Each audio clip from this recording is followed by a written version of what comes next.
Live Showcase is presented by Dr. Dan Fazio. Dr. Dan has the passion to help individuals live healthier lives in order that they can enjoy and participate in life to their fullest ability. Dr. Dan will present your holistic wellness checklist. Did I get that right? I got that right. Ladies and gentlemen, Dr. Dan Fazio. All right.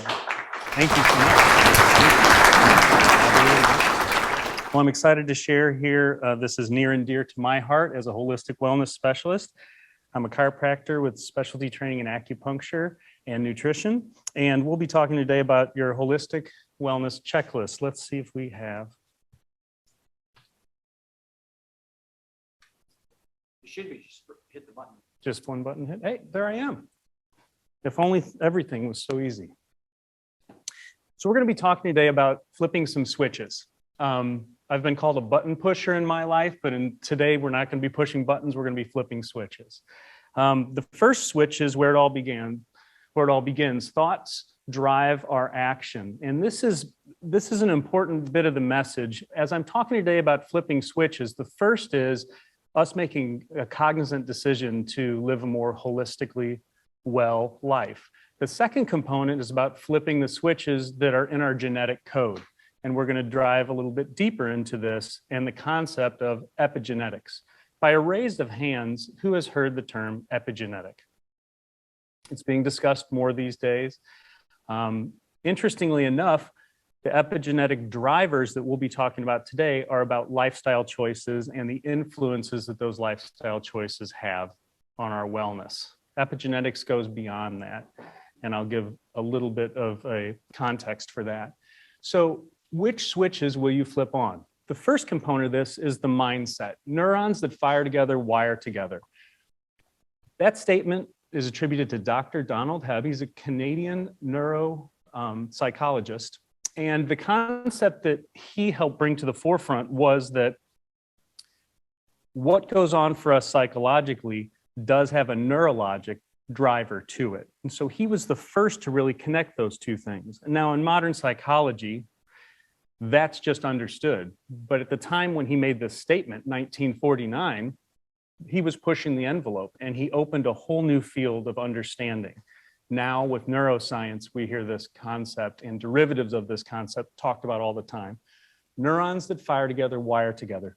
What am I saying there? I'm saying that behaviors drive habits, and those habits actually have more to do with how our brain links events together than just one would think randomly.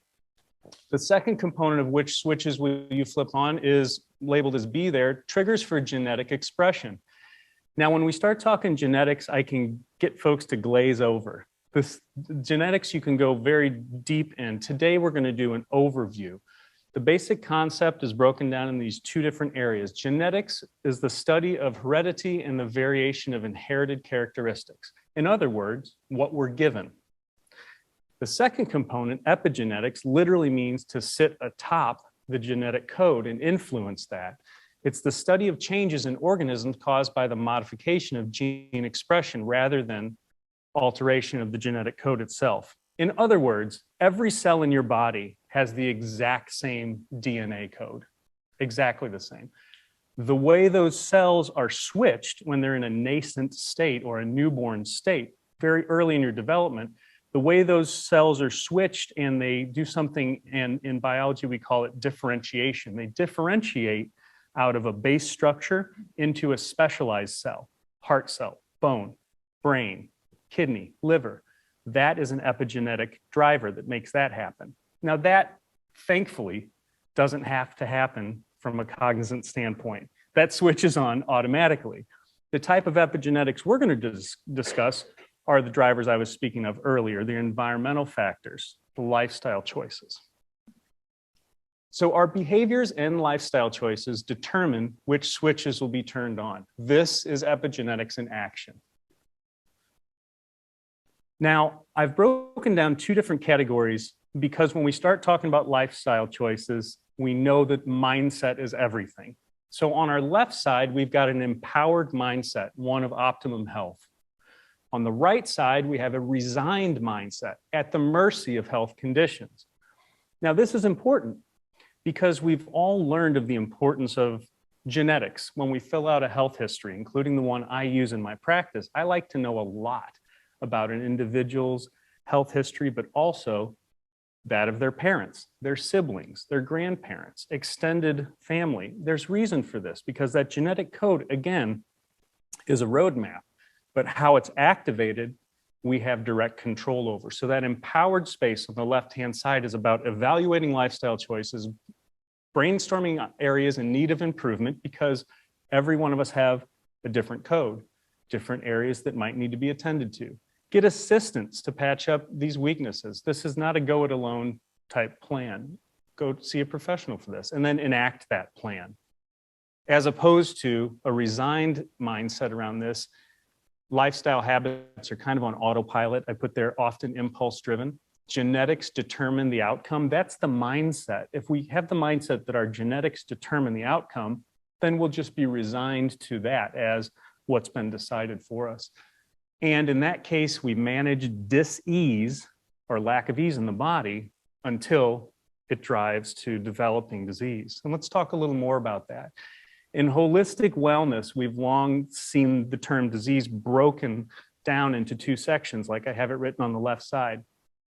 The basic concept there is before something evolves fully into a disease process, there is dis-ease or disruption in the body in terms of the smooth flow of energy or the smooth transactional relationship that the different organ systems have to one another. So this is a continuum. We can push backward on this. I should have it as a bidirectional arrow because we should understand that these decisions that drive our epigenetic factors can be reversed. So what I have here is written at the top, stressors to the living organism. And anybody who's heard me talk here at e4e for over a decade at different opportunities, I'm very lucky to say, has heard me describe physical, chemical, and mental/emotional stressors. In an effort to simplify things, maybe overly so, but in an effort to simplify things, we can drive stressors into these categories: physical, chemical, or mental, emotional.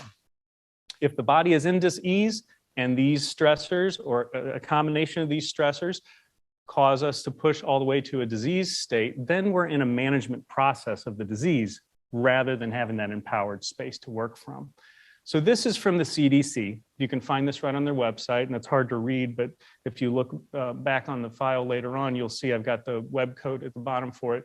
Epigenetics and development, they talk about the drivers before we're born. That's what I was speaking of. Our nascent cells have epigenetic influence that switches certain things off. Age also affects epigenetics, and they change throughout our lives. The needs in my mid-40s for epigenetic switching in my system, very different than when I was 10 years old, different than what they'll be when I'm 75. And then epigenetics and reversibility. This one gets me excited because we talk about not all epigenetic changes are permanent. Some changes can be added or removed in response to behavior or environment. This is the plasticity within the system. This is how we affect positive change. So here's our checklist as promised. Now you're going to notice something. What do we have here? We've got 5 points on this, and then there are 4 more on the next page. Of these 9 different checklist points, there's a commonality. 5 of the 9 fall into a certain category, so you'll see that. First, food. The less processed, the better. And we can take any category and look at this, okay? If you're carnivorous, I'm quite carnivorous at times, we can look at this continuum. Roast beef, pretty low processed. Salami, I did have it on a sandwich yesterday, but that's more processed.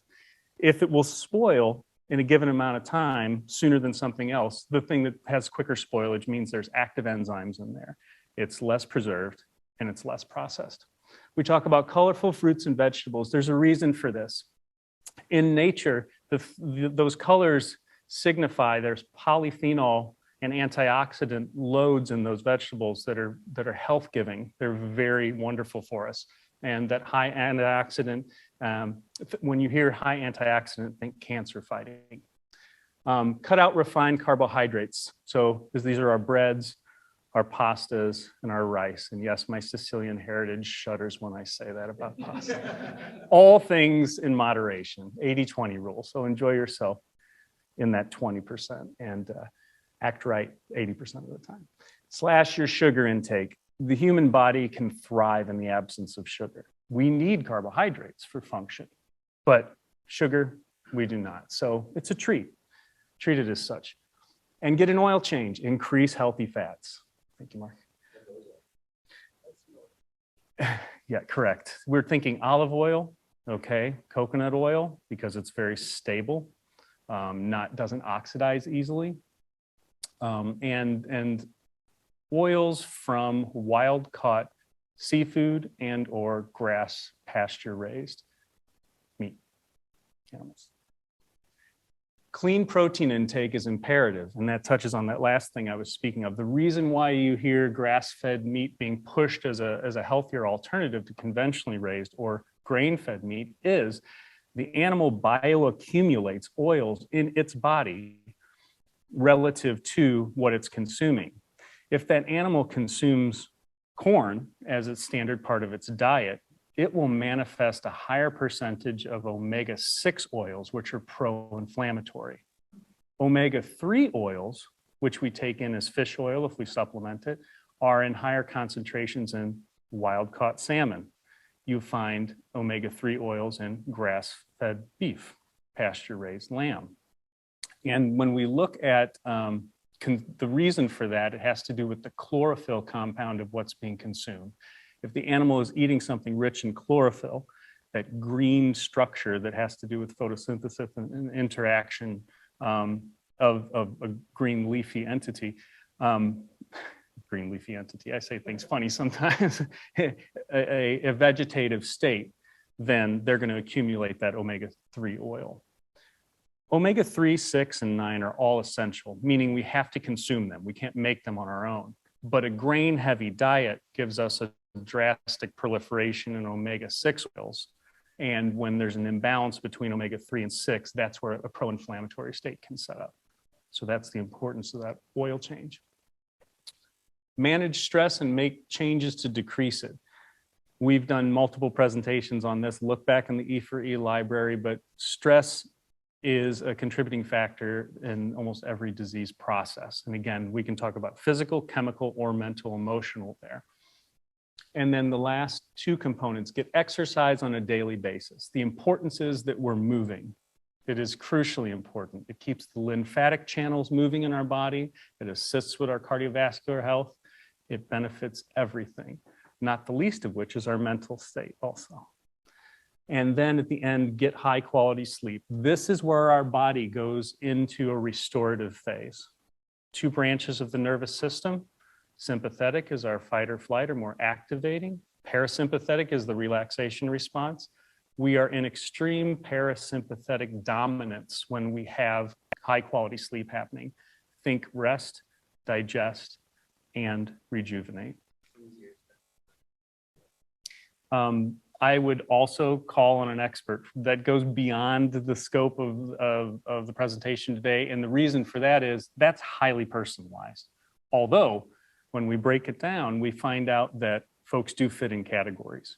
So we're using many different things. For some individuals, magnesium supplementation is enough. For others, melatonin, which is actually a hormone our body produces, but it can be taken exogenously, meaning you're taking it from the outside. For others, CBD, and there are subfractions of cannabidiol oils called CBN/CBD combinations that are highly beneficial for restoring sleep. So we've seen this before. I like threes, easy for me to remember, easy for me to teach. Wellness broken down into three sections: physical, spiritual, mental, emotional. Okay, now I'm going to take physical, spiritual, and mental, emotional and break it down. So physical wellness is our diet, exercise, and sleep patterns. This is what I'm talking about today. These are the drivers for epigenetic change. This is how we can have the most direct effect on our well-being. Not to forget, though, the importance of spiritual wellness, connection to a higher power, feeling a connection to all that is. And then lastly, connectedness within a spiritual community, which is a perfect inroad to the next component. For mental emotional wellness, community is the top of the list there. We've learned a lot since the beginning of the pandemic. One of the most important messages is how much connectedness matters for our mental health. Community matters. Second component, self-care, body-mind connection. And the third is support systems. And we can see that that support systems is in both of those previous components, both the community and the self-care. This is also a replay. The wellness wheel is a wonderful tool to look at to try to capture many facets of what wellness means. Now, this particular one here, this has 6 vectors. I've seen wellness wheels that have 5. I've seen them with as many as 8. Googling wellness wheel, and then looking through the different ones to see what fits, what appeals to you. It's a wonderful exercise. And again, this one is from the OT, or occupational therapy toolbox.com. That's at the bottom there. Again, here's your checklist, and I just want to highlight, we have a clear dominance in when we look at the checklist, that most of these things have to do with dietary inputs. Can we see that? I mean, food, the less processed, the better. Colorful fruits and vegetables being dominant in our diet, cutting out refined carbohydrates, slashing sugar intake, and getting an oil change to increase healthy fats. Clean protein intake is imperative also.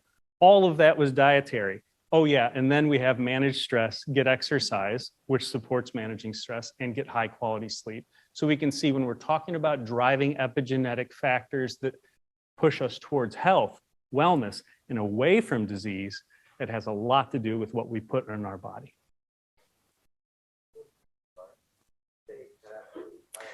Yeah, so highly refined carbohydrates should be avoided. Those are things like white rice, pasta, refined pasta, white pasta, not the whole wheat stuff. So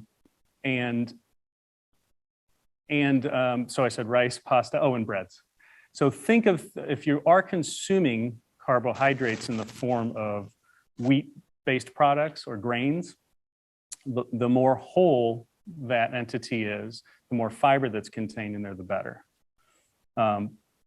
Initially, things started being refined into those white bread, white flour, white rice in order to increase shelf life, because the oil that's contained in the bran will go rancid when it's stored.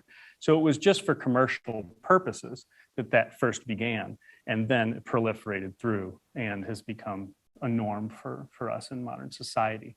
But it had economic and commercial drivers, not health-based drivers. I will also tell you, tubers, root vegetables are wonderful sources. Potatoes, sweet potatoes in particular, beets, parsnips, these carrots, these sorts of things, wonderful sources of carbohydrate. That's me, if you need to get a hold of me. Any further questions? Yeah, so a lot of press. Share with us about that as well. Yes, I'm so grateful. Thank you, Steve, for the question. So the question was about fasting. We could talk for 3 hours on the benefits of fasting or intermittent fasting. Very apropos for us to talk about that now, because a lot of the benefits of fasting have to do with epigenetically modifying what's happening in the body. So fasting actually puts our body into a state where it can utilize the energy. Instead of breaking down food to assimilate, it puts us in a space where our body can use that energy for cellular, what's known as apoptosis, which is when a cell is destroyed and cleaned up by the immune system and make room for new healthy cellular growth. Cell death, or apoptosis, is a normal process in life. It's constantly happening. When the body is continually trying to manage blood sugar influx, it takes away some of its capacity. Even in the infinite wisdom our body was designed with, there is still capacity, right? And so with intermittent fasting, you literally give your body the opportunity to deploy energy and resources towards overhauling the system, rebuilding. And in doing so, it's incredibly beneficial, because some of those cells that are recycled and destroyed are ones that if they're left to go unchecked, they could cause trouble. You know, uncontrolled cell differentiation is called cancer. Yeah, I have a question. Yes. Please. Awesome presentation there. Thank you. Thanks for your work in physical fitness, keeping everyone healthy. My question is, we know that trauma is your body's ability to absorb a moment or situation that you're not mentally and emotionally or even physically prepared for. So my question is, how does trauma influence epigenetics? And is it a inflammatory response on the body? And if that is the case, how do you heal that trauma? Because I know that trauma reaches psychologically. So how does one heal that trauma from being a epigenetic or a stressor on the body that we may not even know that's happening to us? Wonderful question and deep question. I'm going to try to keep it within my scope of practice because I do keep a wide network that I refer to for this purpose. I will start off by saying that yes, indeed, traumatic experiences are stored as memories in our body. Okay, and they do have an effect on our immune system, and they do have an effect on our nervous system, the way we process. Part of this is the way the human mind works in learning. And when we're faced with something that's a traumatic or a severe event in our lives, there's a learning component about how we're going to best address circumstances if they appear like that again. So it's an important part. All of us that are in the room here have survivor's DNA. If we're here, it means that we inherited that DNA from survivors. So an important part of that is the learning process the body goes through. But I will just say, it's a deep and wonderful question you asked. First off, acknowledging that yes, trauma does have an impact, an epigenetic impact on the body. And the process of unwinding that involves mental health support. It involves physical and energetic support. And there are professionals being churned out on the regular now that are choosing to go into specialties such as somatic experiencing.